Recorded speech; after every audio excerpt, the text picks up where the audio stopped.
What's up everyone, my name is Astronaut Kitty. Today I got a slightly different video for you guys. There's a tips video here in Advanced Warfare and it's surrounding the XMGs or the Akimbo LMGs. Now I know that this is definitely by far not the best weapon in the game, but it can still be a lot of fun to use, especially if you've ever wanted to be a human turret, then I highly suggest this weapon for you. But as you guys are probably aware, while you're moving around, the hip spread is quite horrific with this weapon. Even if you are using the laser sight attachment, it's pretty difficult to kill people outside of close range simply just because the hip fire spread is so wide. However, of course you can counteract this by getting to lockdown mode, which is in turn very accurate, but of course you have no movement whatsoever. So what I figured out is a way to actually get the best of both worlds. What I used to do with this weapon is I would just walk or dash around a corner, then I'd see an enemy, I'd get into lockdown mode, and then I'd start shooting. Now this is a very inefficient method of course, as it takes around 2 seconds to enter lockdown mode, and on top of that you have to counter in the time that it actually takes to walk around the corner and see the enemy. So unless your opponent in the gunfight had no thumbs, then you're probably going to die in that situation.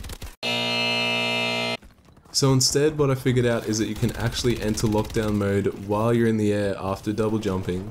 Now this is very useful as you can actually double jump around corners while entering lockdown mode in midair, and then even before you land you can start firing in this very accurate mode at enemies. So as I said before, you get the best of both worlds in the movement of not being in lockdown mode, but then you also get the accuracy of actually being in lockdown mode. This is much more beneficial to you, as by the time that the enemy even sees you on their screen, you're already unloading bullets from these dual wielding bullet hoses at them, and then on top of that, you're falling to the ground, so it's much harder to hit you, and of course you're already anticipating the gunfight. So you're basically just using the element of surprise on the enemy when you're ready to go by the time you get around that corner.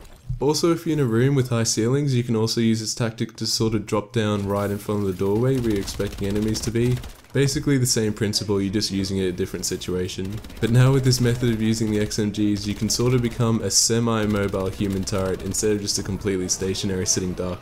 Also another sort of cheap tactic that I've used while using this, since there is no ADS on this weapon, I change my sensitivity all the way down to 1 when I'm using the XMGs. Yes, it's not ideal while you're running around since you can't really turn too fast, but it's very useful when you do find yourself in a gunfight, especially if the enemy is pretty far away. It's much easier to get your shot on target with that lower sensitivity. But anyway guys, that's the tip that I have for the XMGs. If you already knew this or if you found it helpful, then let me know in the comment section below. I did a bit of searching before I put this video up and I haven't really found anyone saying about this tactic. Maybe it's just common knowledge, or maybe I actually have found something that could be quite useful to you guys. So if you guys did find this useful, then please do feel free to leave a like or tell your friends. All support is greatly appreciated. But anyway guys, that's going to do it for this video today. I want to thank you for watching. This has been Astronaut Kitty, and I'll see you guys in the next one. Bye!